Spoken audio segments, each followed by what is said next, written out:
Texting has become a way of life for most people my age. However, how is text messaging affecting the way that we start dating, our interpersonal relationships, and while we are dating? And what are the dangers and implications of text messaging? We believe that text messaging and new media has drastically changed the way teenagers and young adults interact in their dating relationships.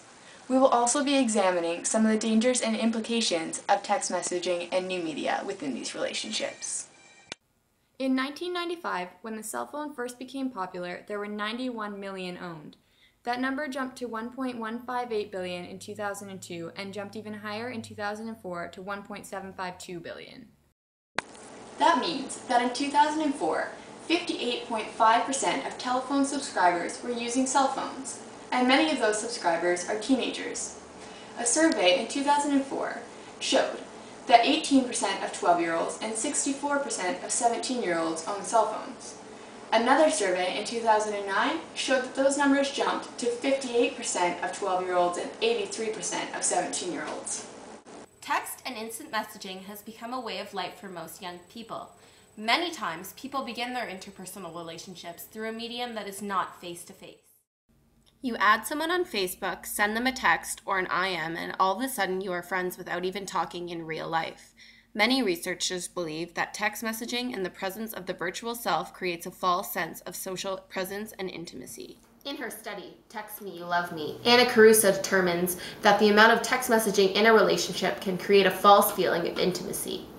If one would be texting their significant other many times throughout the day, one might feel that they are achieving a sense of intimacy with them.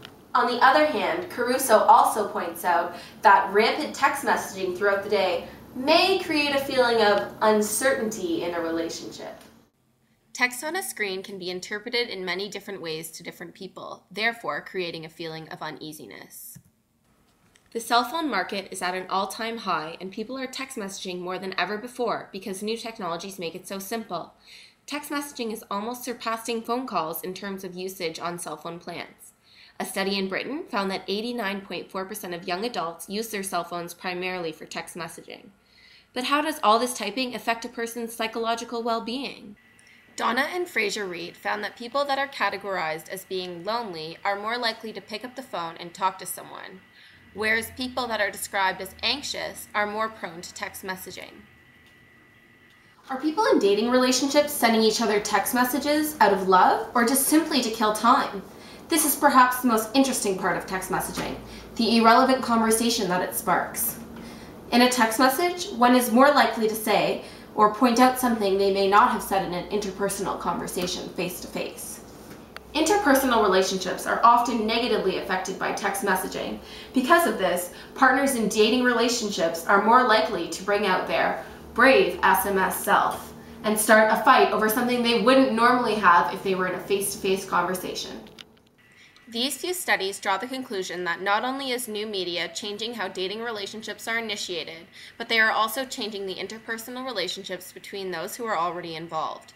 New media is changing how those who are close communicate with each other and is perhaps hurting the true intimacy and dynamics of such a relationship. Cellular phones have become a norm in today's society. Everyone is texting friends, family, and relationship partners. It has become so popular that it is changing the world of dating. Fraser J. M. Reed and Donna J. Reed discuss teens and their use of texting and how popular it's become in today's society. Both authors say it's become so popular because it is inexpensive, unobtrusive, portable, and gives people time to think about what they're going to say and free from the embarrassment of a face-to-face conversation. Both authors go on to say how some texters create a different self, one that is more brave than their real-life personality. The author further looks into studies of Thurlow and how most text messages revolve around romantic inclinations. Texting gives people a way out of face-to-face communication, which is why it is said to become so popular. Julie Couples and Lee Thompson look further into how cell phones have become a medium to hook up, hang out, and essentially date. They argue how cell phones are now constructing the identities of teenage boys and girls. Couples and Thompson discuss how adults find texting very constructive. However, teens completely disagree.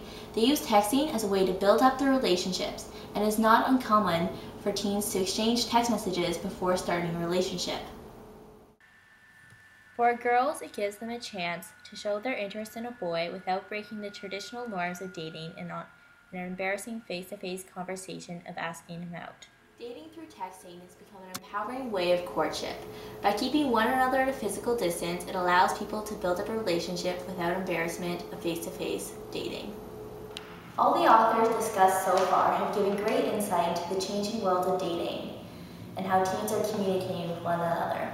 However, statistics published in PR Newswire show how many teens are being threatened, controlled, and humiliated through the use of a cell phone. The world of dating is not only changing, it is becoming dangerous. 68% of teens say boyfriends, girlfriends sharing private or embarrassing pictures, videos on cell phones and computers is a serious problem. Nearly 1 in 4 teens in a relationship communicate with their partner via cell phone or texting hourly between midnight and 5 a.m. 1 in 3 teens say they are text messaged 10, 20, 30 times an hour by a partner inquiring where they are, what they're doing, or who they're with. 1 in 5 teens in a relationship have been asked to engage in sex by cell phone or the internet when they do not want to. Looking at the statistics and the research that we've shown, it is evident how many teenagers are interacting through cell phones and texting. However, this does not account for all teenagers. Many teenagers still enjoy face-to-face communication over any other technological medium. It is still evident, though, that the world of dating is changing and is facilitated by cell phones. While cell phones have become a major communication device worldwide, one aspect that was not anticipated is sexting. According to Kenesha Duncan, author of Sexting 101, sexting is the act of sending nude or nearly nude photographs or sexually explicit messages via text message. These are called sex. It is a practice that is becoming increasingly popular among teenagers. Pew Research Center did a nationally represented survey called the Internet American Life Project. This survey focused on teenagers ages 12 to 17, and they found some interesting facts. They found that 4% of cell phone owning teens say they have sent a sexually explicit photo, and 15% say they have received one. They found that older teens are more likely to send and receive these images, as research shows that 8% of 17-year-olds with a cell phone have sent a sext, and 30% have received one. Also, teens who pay their own phone bills are more likely to participate in sexting, as it was found that 17% who pay all costs send sex, and only 3% who do not pay all the costs will send them. The focus group found that there were 3 main scenarios where sexting would occur. The first is between 2 romantically involved partners. The second is between 2 romantically involved partners, and then the photos are shared outside the relationship. And the third is between 2 unromantically involved people, but where at least one hopes to be romantically involved. In all 3 scenarios, not one teen found that sexting was a big deal. None of them were scared that the photos or the messages would be discovered, although sometimes they are, and in some instances, they end up as court cases. Both laws and law enforcement acts are emerging to deal with the issue of sexting. Some officers and attorneys are starting to prosecute minors who create and share sexual images under acts generally reserved for the creators and distributors of child pornography. Robert D. Richards and Clay Calvert wrote a case study on one notable incident in Florida that left 18-year-old Philip Alpert listed as a registered sex offender for the next 25 years after he was convicted of sending nude photos of his 16-year-old girlfriend to family and friends after they had an argument. In this era of mass communication, it needs to be remembered that absolutely nothing is private. What is the most inappropriate text you've ever received?